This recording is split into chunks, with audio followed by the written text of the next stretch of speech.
looking into. Specifically, prosecutors questioned Cohen about a donor to the committee named Imad Zuberi, a venture capitalist from California who donated $900,000 to the committee and attempted to hire Michael Cohen as a political consultant. The Times report doesn't say why Cohen is giving the information to prosecutors or what it all means. But lucky for us, we might not have to wait that long to find out. That's because Michael Cohen is set to testify publicly before the House Oversight Committee next Wednesday. And we now have a list of topics that Cohen has agreed to talk about in that hearing. That list includes the president's debts and payments related to efforts to influence the 2016 election. Things like hush money payments to Stormy Daniels, for example. And any potential violations of campaign finance law or financial disclosure law the president may have committed in making those payments. It also includes a range of other topics, from the president's compliance with tax laws, his conflicts of interest, his business practices, his D.C. hotel, the accuracy or inaccuracy of his statements to the public, potentially fraud and inappropriate practices by the Trump Foundation, and public efforts by the president and his attorney to try to use intimidation to keep witnesses like Michael Cohen from testifying. Those are the issues that House Oversight Committee Chairman Elijah Cummings will be questioning Michael Cohen about, along with some of that committee's newest members, like Massachusetts Congresswoman Ayanna Pressley, Michigan Congresswoman Rashida Tlaib, and a New York Congresswoman you might have heard of by the name of Alexandria Ocasio-Cortez. In other words, clear your DVR and get your popcorn ready. Joining us now are three people who can help us understand what to make of this new reporting and what to expect from Cohen's upcoming testimony. Ken Delanian is the intelligence and national security reporter for NBC News. He's closely following the Mueller investigation. Nelson Cunningham is a former assistant U.S. attorney in the Southern District of New York. He was also general counsel of the Senate Judiciary Committee under then Senator Joe Biden. And David K. Johnston is a veteran investigative journalist who has covered Trump's businesses for decades and also founded DCReport.org. He's also the author of It's Even Worse Than You Think, What the Trump Administration is Doing to America. Gentlemen, thank you for being here. Let me go to you first, Ken, because, Robert Mueller has a way of keeping us all waiting. We are indeed waiting on this sentencing memo from Paul Manafort. What are we expecting to get from that, and what's a timeline when we might see it? Well, Joy, technically it's due by midnight, but I am told there are some technical glitches involving redactions. So the document may have been filed, but the judge still needs to approve Mueller proposed redactions, and so we may not see it in the public file tonight. So that's where that stands. But in terms of the Michael Cohen reporting, I'm pleased to tell you that NBC News has confirmed much of that reporting tonight, Joy. Multiple sources tell us that Cohen did in fact meet with Southern District prosecutors. He's providing them information relevant to their investigations into the Trump Organization and the Trump Inaugural Committee. And he's doing it, Joy, because he's looking for a sentencing break. Don't forget, he's already been sentenced to 3 years in prison. He's due to report in a couple of months. But the prosecutors can still ask a judge to reduce that sentence if they decide that he has cooperated. And that's what he's trying to do now. And we have learned that, in fact, he did have a consulting arrangement with this donor, Imad Zuberi, who gave $900,000 to the inaugural committee. And there was actually a $100,000 check that Zuberi gave to Cohen that Cohen never cashed. They apparently had a falling out. Prosecutors are interested in Zuberi, and Cohen is providing information about him, Joy. And so then, Nelson, is this a smart strategy on the part? Obviously, he wants a lower sentence, Michael Cohen. He doesn't have a deal that requires him to tell all the way that Manafort did and apparently violated. And so is this something that's going to work? He seems to be providing a lot of detailed information. This insurance claim, which a lot of people are speculating is about a Donald Trump claim of hurricane damage that he said $17 million insurance payment that he got for 2005 for hurricane damage to Mar-a-Lago, in which the Associated Press was unable to find much evidence of damage, and the aforementioned Imad Zuberi potential donation to the inaugural committee. If he's giving them fresh leads, could we in fact see Michael Cohen get a much lighter sentence than what we were expecting? Well, it's theoretically possible, but remember, he really starts behind the eight ball. Flashback a little bit, he pleaded guilty last summer without entering into a cooperation agreement with the Southern District. These were on the tax fraud charges and on the hush money charges. Pleaded guilty with no cooperation agreement, but he said he would cooperate voluntarily in any event. He then, in December, it was revealed that he had also been offering evidence to Mueller. And at that point, he pleaded guilty to separate charges in front of the special counsel's office relating to lying to Congress. Now, each of those, the Southern District and Mueller, then filed sentencing memos. Mueller said, yeah, it was fine. He gave fine evidence. He got sentenced 2 months there. The Southern District wrote a scathing sentencing memo saying that not only were his crimes incredibly serious, but the cooperation that he had offered them was not helpful. It was not forthcoming, and they rejected the cooperation he offered. He got 3 years on those charges. So what Michael Cohen is trying to do now is an after-the-fact redo of his sentencing, try to come back and give the prosecutors more so that they will go ahead and relent and write the judge a better letter. I can tell you that's not a very good strategy for a defendant to try to redo the deal that he already did badly. And, to that point, David K. Johnson, it feels like Michael Cohen is kind of shopping for a way to get himself less time by seemingly willing to give up whatever it is on Donald Trump. And I think back to the articles about how poorly he was treated by Donald Trump, that his blind loyalty, saying he'd take a bullet for Donald Trump, or he called him Mr. Trump, and that Donald Trump let that guy get away. Meanwhile, he seems to be much more solicitous of Paul Manafort, who, even if he somehow were not facing life in prison in the federal charges, there are now state charges, too. Manafort can't help Donald Trump. Do you find it odd, as somebody who's covered Donald Trump for so long, that it was Cohen, who seems to have so much knowledge about his business, that he essentially didn't seem to care what happened to him? Well, remember that Michael Cohen has a problem here. He's undoubtedly committed other crimes that he wants to avoid implicating himself in, where he's acted on Donald's behalf. Donald has a long history of, faking documents, making unjustified claims. He's lost 2 different civil tax fraud trials. And so Cohen's, he's trying to get the prosecutors to alter their position and to come forward and say, gee, he really did cooperate. Let's reduce that sentence, which is entirely in their hands. He also has to be careful that he doesn't put himself in more jeopardy because of the things he's done on Donald's behalf.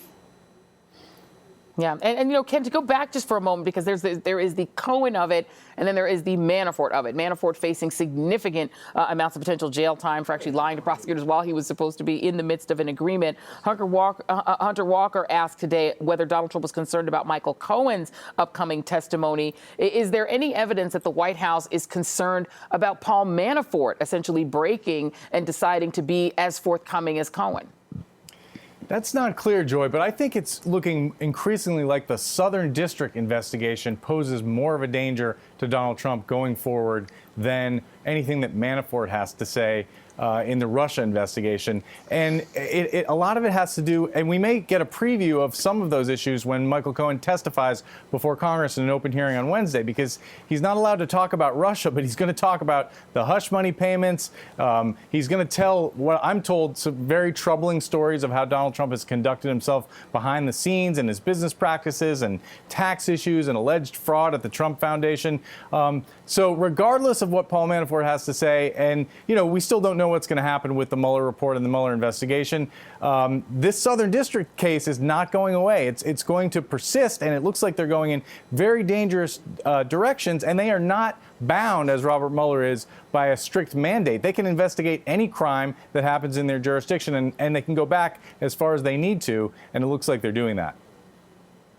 And so let's go to Nelson then, a former SDNY prosecutor, because that, I think, Ken makes a really good point. The Mueller probe and what people have thought about the Mueller investigation is that it's about Russia. It's about the Russian interference. And Donald Trump even said it's a red line if they go beyond that. There's no such red line for the SDNY. They can go back into tax evasion. They can go back into, alleged money laundering, anything they want, any direction they want. Is it the case then that because SDNY is incredibly aggressive prosecutors, that that's actually where the greatest jeopardy for Donald Trump lies legally?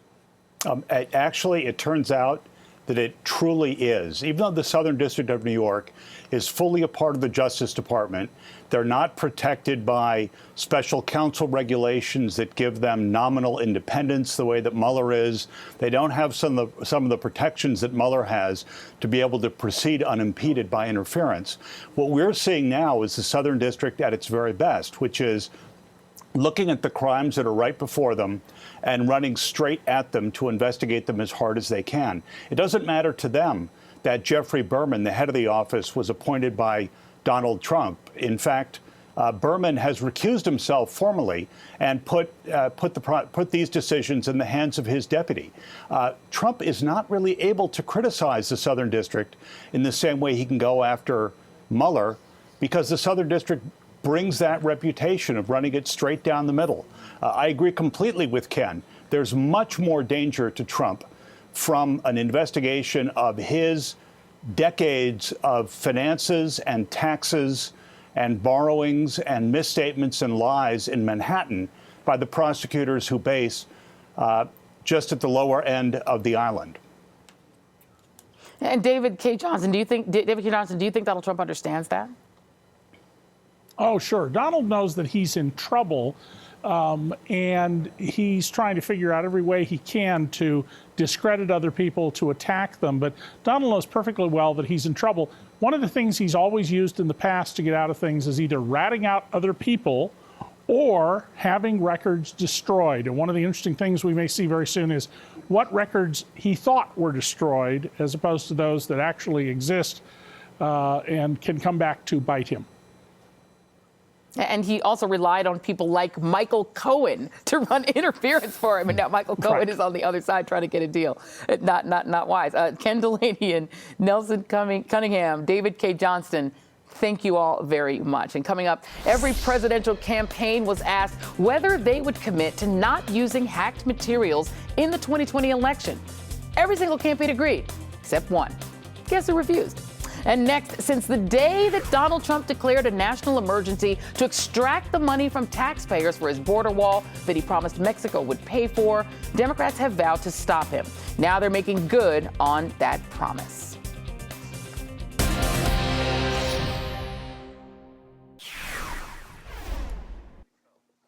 Donald Trump finally broke his silence on the Coast Guard lieutenant and self-identified white nationalist who was arrested for allegedly plotting the mass murder of Democratic politicians and members of the media. Were you briefed, sir, on the Coast Guard member who was arrested for threatening Democrats and other members of the media? I'm actually getting a very final briefing and a very complete briefing in about 2 hours after this. Do you have any thoughts on this man? I think it's a who went shame. after members of the Yeah, I think it's a very sad thing when a thing like that happens, and I've expressed that, but I'm actually getting a very complete briefing in about 2 hours. Do you think that you bear any responsibility for moderating your language when it comes to that? No, I don't. I think my language is very nice. Those answers to NBC's Hallie Jackson, and not a proactive presidential statement, were Trump's first comments on the plot by a domestic terrorist, which was revealed on Wednesday. If Donald Trump had not been asked those questions, we don't know if he ever would have spoken publicly about the plot to kill some of the frequent targets of his public vitriol. Trump's comments came after the White House press secretary was asked if the president has any plans to tone down his rhetoric, and she said this. I certainly don't think that the president at any point has done anything but condemn violence against journalists or anyone else. Of course, that's not true. Donald Trump praised Republican Congressman Greg Gianforte after he body slammed a reporter who tried to ask him a question. And we'll talk to you about that later. Yeah, but there's not going to be time. I'm just curious if you have Okay, the speak right with now. Shane, please. But you don't. Sick and tired of you guys. The last guy that came here, you did the same thing. Get the hell out of here. Get the hell out of here. The last guy did the same thing. You were the Guardian? Yes, and you just broke my glasses. The last guy did the same damn thing. You just body slammed me and broke my glasses. Get the hell out of here. Greg Gianforte pleaded guilty to assault for his actions, which were recorded on that tape. And then Donald Trump literally applauded Gianforte for his assault. Greg is smart. And by the way, never wrestle him. You understand that? Never. Any guy that can do a body slam, he's my kind.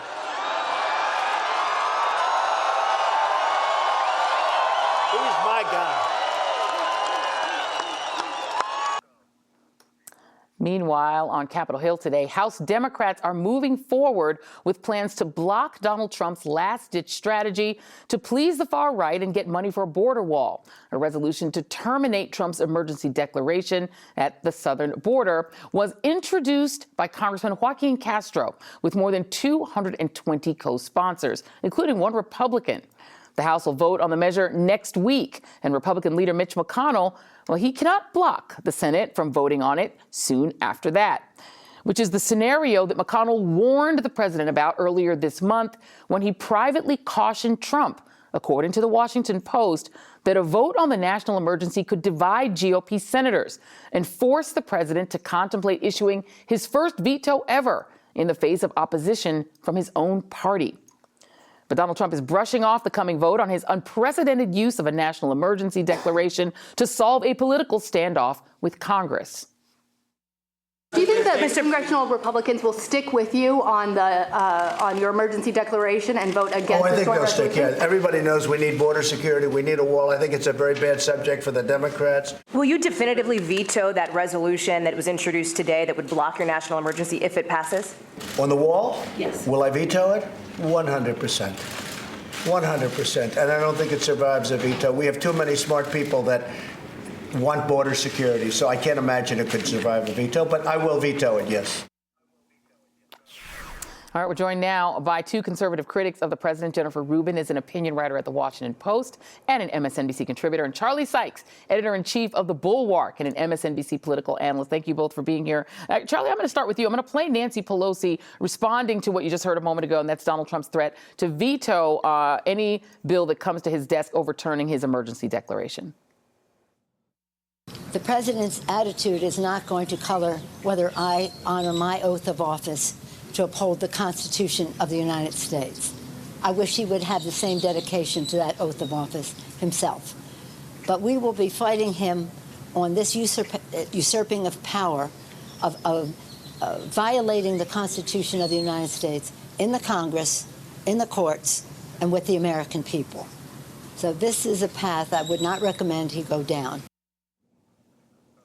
You know, Charlie, I think there has to be some irony for you as somebody who was in conservative talk radio, and you know that a thing conservatives have long done is talk about the Constitution, adherence to it, the perception that a president, that President Obama or President Clinton is violating the Constitution, doesn't understand it, doesn't understand originalism. How odd is it to hear Nancy Pelosi now be the person who is literally championing and explaining to the President of the United States what these powers are? Well, it's extremely odd, and it's something we've gotten used to in the Trump era. But look, every Republican that's going to vote over the next couple of weeks in this, was outraged at the use of executive power by Barack Obama, and has campaigned on smaller government, on constitutionalism. Look, this is really not a Republican versus Democratic issue. This is not a vote whether you're for or against Donald Trump or even Donald Trump's policies. This really is a matter of upholding your oath of office. This is about protecting the Article I powers, the concept of checks and balances, the Constitution's explicit granting of the power of the person of the House of Representatives, which is fundamental to congressional power. So I'm hoping that there's more than a handful of Republicans who are going to stand up and say, look, this is about the Constitution. This is about the prerogatives of this institution, the People's House, not just simply blue and red. So I do think this is going to be a defining vote, maybe one of the defining votes of this Congress for Republicans. And this is a red line, and we're going to see whether or not, they're willing to stand up for their oath of office and against Donald Trump. Jennifer, but I saw you smiling, and I don't know, I'm not going to interpret your smile for you, but, there's a lot of doubt out there that Republicans are going to do that. Adam Schiff wrote a letter sort of pleading with his Republican colleagues, and I'll just read a little bit of it. This is today. It was reprinted in the Washington Post to our Republican colleagues. When the president attacked the independence of the Justice Department by intervening in a case in which he is implicated, you did not speak out. When he attacked the press as an enemy of the people, you again were silent. When he targeted the judiciary, labeling judges and decisions he didn't like like is illegitimate. We heard not a word. And now he comes for Congress, the first branch of government, seeking to strip it of its greatest power, that of the purse. The time for silent disagreement is over. You must speak out.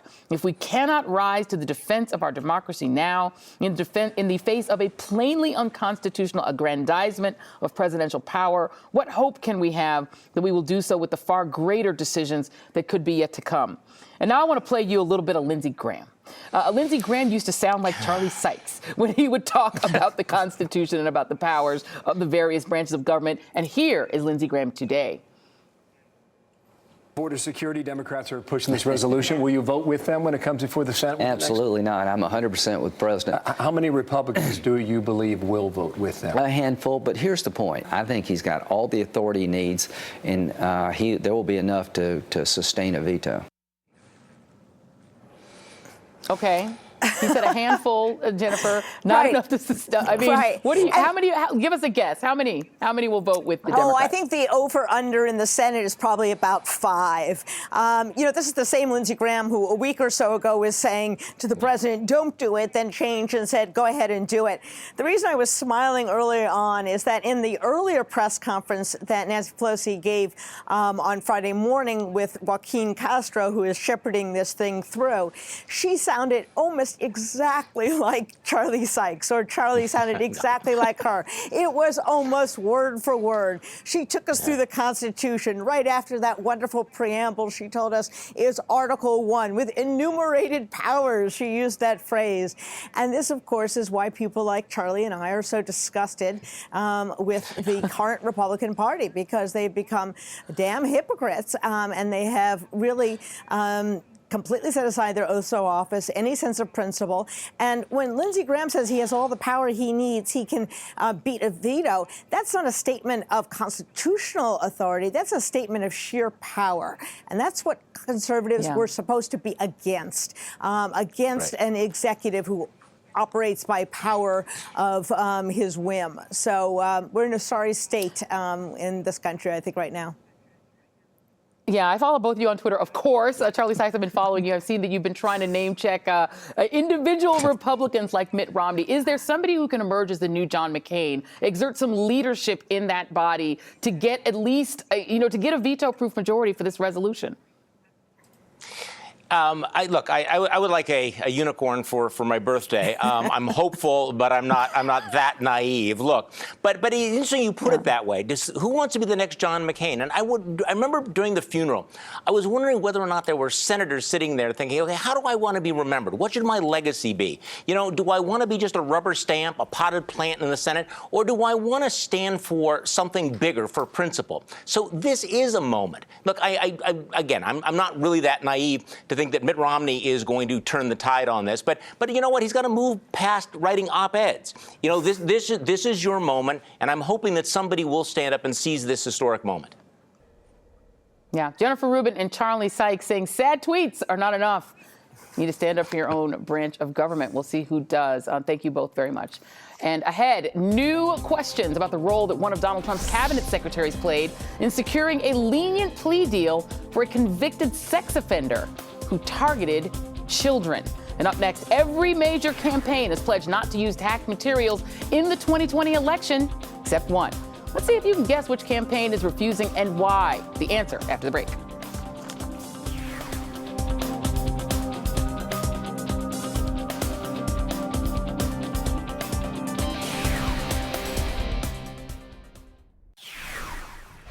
Donald Trump's campaign refused to answer a question or to pledge to avoid using stolen data during the 2020 presidential campaign. That's according to a new exclusive report in the Daily Beast, which asked each presidential campaign whether they would commit to not knowingly using or referencing hacked material that appears online on grounds that it may have been obtained illegally. All of the Democratic candidates agreed, every single one. Only Donald Trump's campaign refused. Trump's campaign's national secretary, Kayleigh McEnany, sent the following note to the Daily Beast. We're not in the business of taking pledges invented by the liberal online media. But the pledge reflects real concerns about weaponizing stolen data after Russians stole thousands of emails from the Democratic National Committee and Hillary Clinton's campaign chair, during the 2016 election. This week, we learned that a sustained and ongoing disinformation campaign on social media targeting Democratic 2020 presidential candidates, some of it driven by foreign state actors, is already underway. Politico reports there are clear signs of a coordinated effort of undetermined size that shares similar characteristics with the computational propaganda attacks launched by online trolls at Russia's Internet Research Agency in the 2016 presidential campaign, which special counsel Robert Mueller accused of aiming to undermine the political process and elevate Donald Trump. The analysis by Politico found that the same suspicious accounts engaged in this attack on 2020 Democratic hopefuls were also linked to the wide-scale influence campaign during the 2018 midterm elections.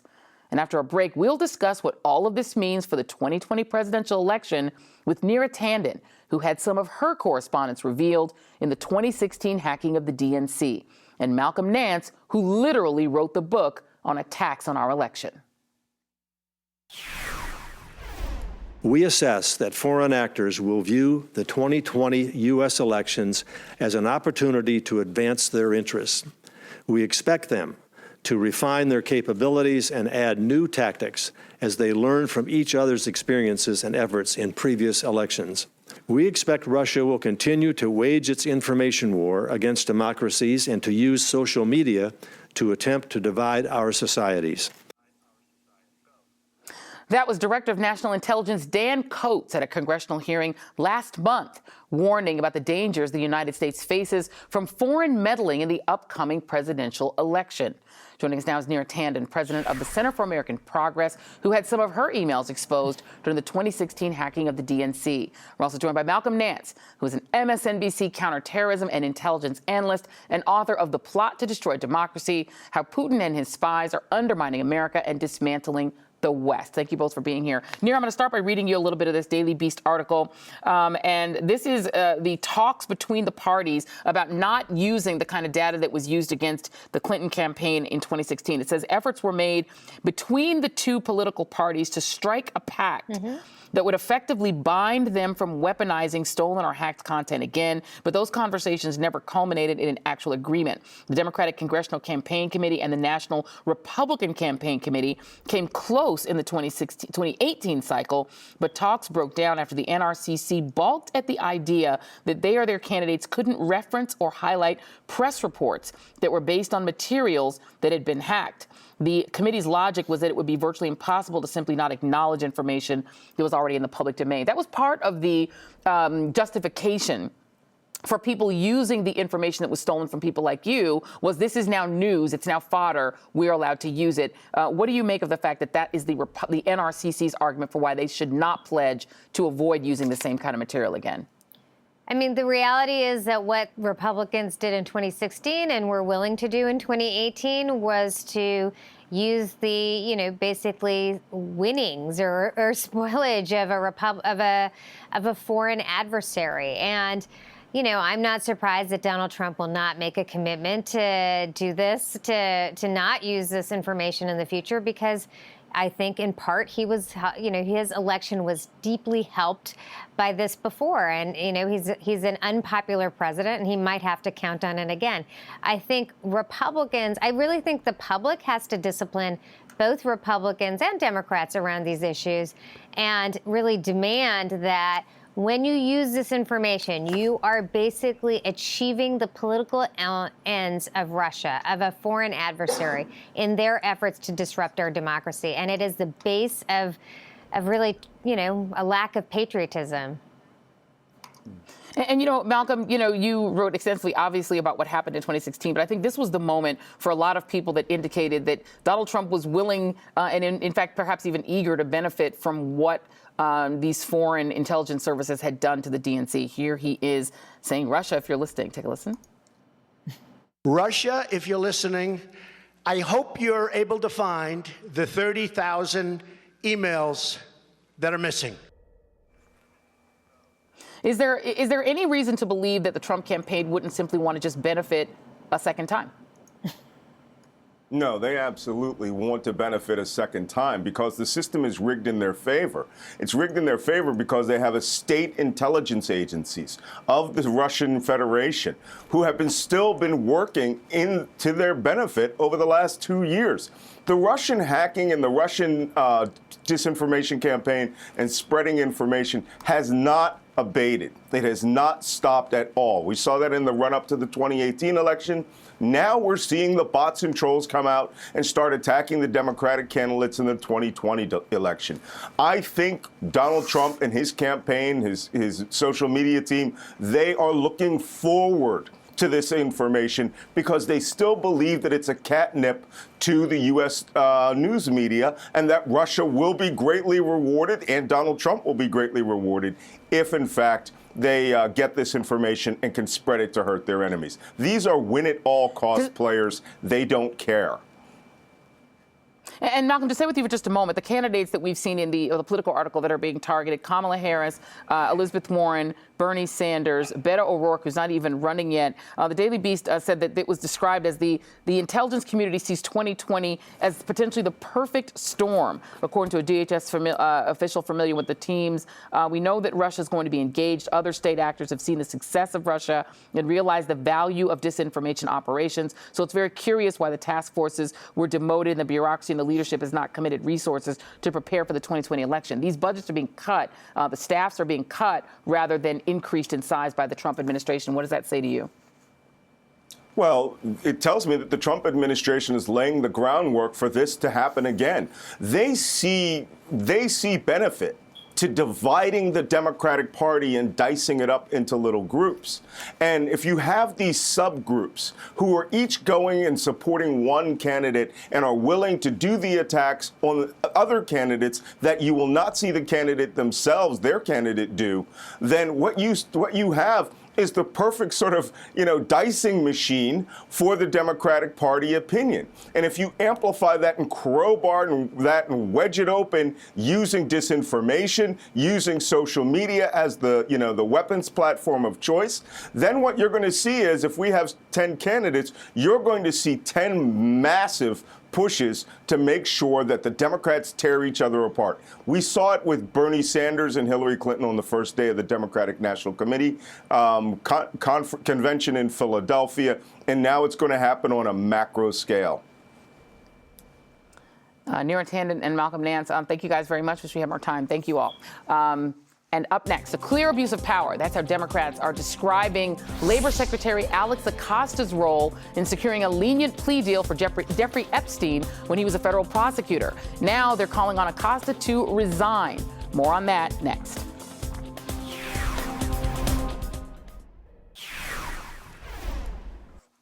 Tonight, we are following three major stories involving allegations of sex crimes against celebrities and billionaires.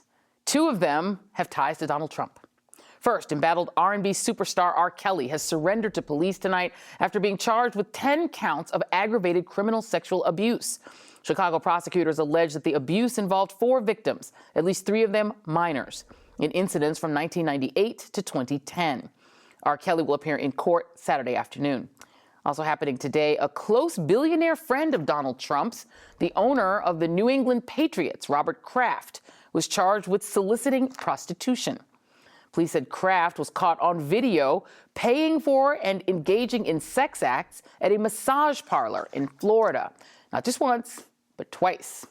This is all part of a 6-month-long investigation into a human trafficking ring in Palm Beach County, Florida. According to police, nearly 200 people have been charged, though only a fraction have been arrested so far.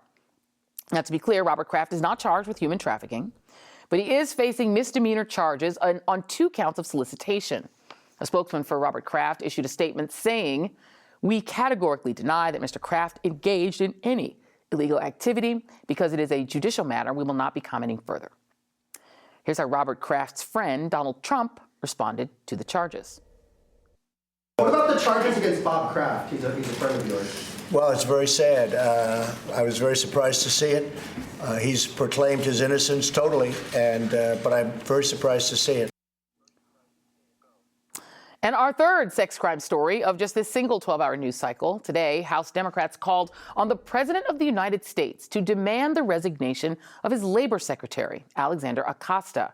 The push comes after a federal judge ruled that Acosta, when he was the U.S. attorney in Miami, broke the law in cutting a deal for Jeffrey Epstein, an accused child sex abuser and billionaire friend of Donald Trump's. The letter to Trump from House Democrats stated, despite abundant evidence and multiple witnesses still willing to come forward, then U.S. Attorney Acosta failed to charge Epstein under federal trafficking laws, which could have put Epstein away for life. We strongly believe that Secretary Acosta was negligent in his duty to represent the best interests of the victims and the U.S. government. As such, we request that you immediately demand his letter of resignation. Here is how Donald Trump responded to a question today about Alexander Acosta's handling of Jeffrey Epstein's case. Mr. President, do you have any concerns about the Labor Secretary's handling of the Jeffrey Epstein case? I really don't know too much about it. I know he's done a great job as Labor Secretary, and that seems like a long time ago, but I know he's been a fantastic Labor Secretary. That's all I can really tell you about it. That's all I know about it. And when we come back, what's next for Donald Trump's Labor Secretary, Alexander Acosta, and Donald Trump's billionaire friend, Jeffrey Epstein? A federal judge rebuked the current Labor Secretary, Alex Acosta, for his handling of a case involving alleged sexual crimes against then young girls. What is the White House's response? And I guess the question that a lot of people have is, why should Alex Acosta be trusted to have a job at this level? My understanding is it's a very complicated case, something we're certainly looking into, but that they made the best possible decision and deal they could have gotten at that time. But again, that's something we're looking into, and we'll keep you posted as we have something more. Neera Tanden and Jennifer Rubin are back with us. And Neera, it doesn't seem all that complicated. Just from the court opinion yesterday, just a little bit of it. In addition to his own sexual abuse of the victims, Jeffrey Epstein directed other persons to abuse the girls sexually. Epstein used paid employees to find and bring minor girls to him. Epstein worked in concert with others to obtain minors, not only for his own sexual gratification, but also for the sexual gratification of others. It's repugnant, but it isn't complicated. What does it mean that Donald Trump was so eager to force out his own Justice Department officials if they didn't do his bidding and save him from the Mueller probe, but this guy is still there, Mr. Acosta. Yeah, it's not like Donald Trump is loyal to people. He's the fact that the Labor Secretary Acosta is still in his job 24 hours after this judge's opinion is outrageous. And I know that we're immune to the kind of ridiculous behavior of Donald Trump, but this is a person who was lenient on a man who abused 30, not 1, 2, 3, or 4, 30 underage minors. This person should not be anywhere close to government, let alone enforcing our labor laws. And I know that the president is basically like, we're just immune to the misogyny, but I just think the whole event is speechless, that this is the moral values that conservatives uphold in this day and age when they support Donald Trump. And Jennifer Rubin, not only did the court opinion point out the fact that this deal was concealed from the victims, which is how he broke the law, but I think a lot of people just have this sense that there is rich man's justice in this country. I mean, this guy was able to have both Ken Starr and Alan Dershowitz representing him, Epstein did, and was able to cut a deal that no ordinary person would be able to be home and go to his office all day and essentially get away with it. It's pretty shocking, I think, for most people to get that look at our legal system. It is, and there are really two offenses here. One is cutting a deal of this minor magnitude with someone who had perpetrated such heinous crimes that these girls' lives were forever ruined, forever changed. And the second was literally breaking the law. Under the Victims Act, he was obligated. They gave a piece of paper to these girls saying, you will be contacted in the event the case is resolved. He lied to them. He didn't. He covered it up. Why? Because there was going to be a public outrage over it, and these girls would be outraged as well. So he conspired with a child sex molester to keep this bottled up so that he could go back to his billionaire lifestyle, and these girls would be again victimized. They were victimized once by Jeffrey Epstein and a second time by Acosta. He is a irresponsible, completely unprincipled individual. The state bar should take away his license, and he should be out of government for good. And also, why did he do it? There are several questions still. Like, why did he actually decide to do this plea deal with such a rich, powerful person in Florida, who obviously is really well connected with the Republican establishment and the power brokers of Florida? I mean, it's a big question that I think Acosta has to answer, but he should answer it after he is out, after he's out of government. Because he obviously shouldn't be in government any longer. And by the way, someone should ask Donald Trump about his relationship with Jeffrey Epstein. He was around him. He was his buddy. Did he never see these underage girls? What is his association? That's what's so bizarre about this president, that any other president would be in a firestorm over an association with someone who let off a friend of his who was a child sex molester. And yet no one has put a question to Donald Trump. What did you know about Jeffrey Epstein? What did you see?